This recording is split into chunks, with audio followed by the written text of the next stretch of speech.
Hi, my name is Kelvin Flores. I was born into a Christian home.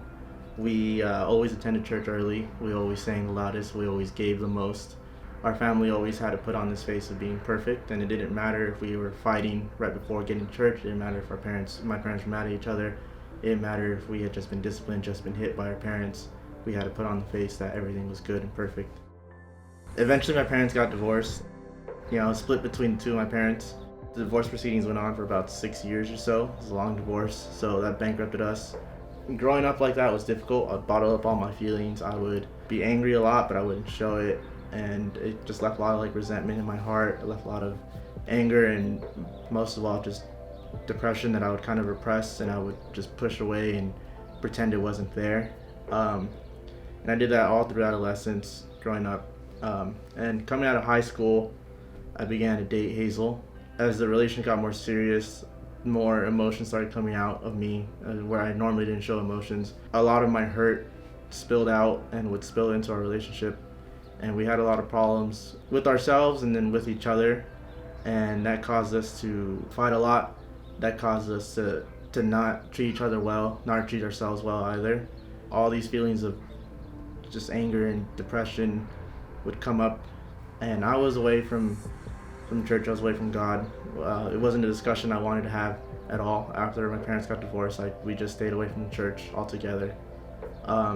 So I really struggled in just dealing with my problems, and that ultimately led to me and Hazel just splitting altogether. I was left alone and vulnerable at this point, with my emotions having come out, no longer repressed, no longer in a bottle, but with nowhere for them to go in my mind. I stopped taking care of myself. I would drink, I would smoke, I would find comfort wherever I could, with whoever I could. I felt I was going nowhere in life. I wasn't going to school anymore. Didn't have a good paying job. I decided one day that I was going to take my life. I used to have to drive up the 110 freeway, and if you've driven up the 110 freeway, it gets really narrow and it kind of curves a bit. I was just going to go straight into the wall, and that would be it. It would look like an accident, maybe I lost control, and no one would know.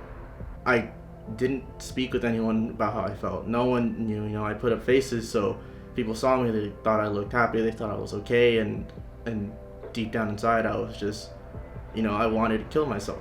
I wanted to die. One day, I was driving for Lyft. I picked up the dad of an old friend that I had when I was in middle school.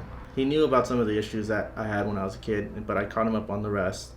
And even to where I was at that time, where I didn't want to live anymore, and I shared that with him. And, him knowing me, he was crying for me. So he asked me if he could pray for me when we got to his destination.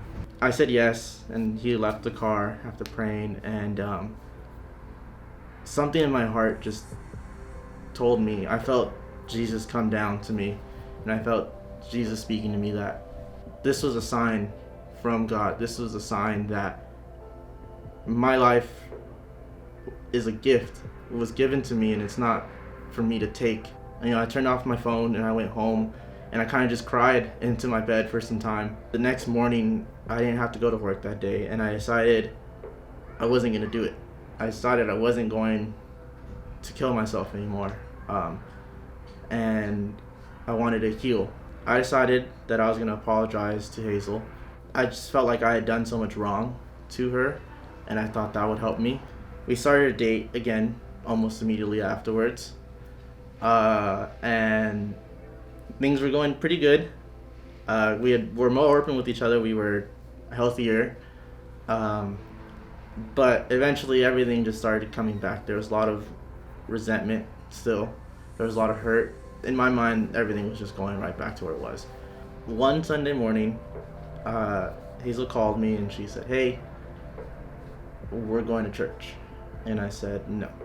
I refused to go to church. I didn't want to hear about God. I didn't want to hear about Jesus. I just wanted to fix things on my own. I thought I had, I could do this. I just need to keep trying. She was determined. So we reached out to a friend who had been attending church for some time. So we reached out to him, and we said, okay, we'll try out your church for this week. We showed up to Imago Day. I was just listening to the message, and I was just kind of ignoring it, just waiting for it to be over. But then the next week, we got up, we went to church, and I started to listen more rather than just sit there angrily. I don't know how long it took exactly, but I know it was fast.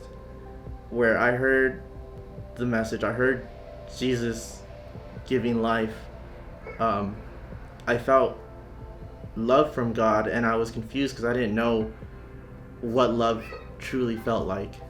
I knew that Jesus was speaking to me, that Jesus was here, and he was a provider. He had given his life for mine, and immediately I felt convicted. I began to understand that I couldn't fix myself, no matter how hard I try.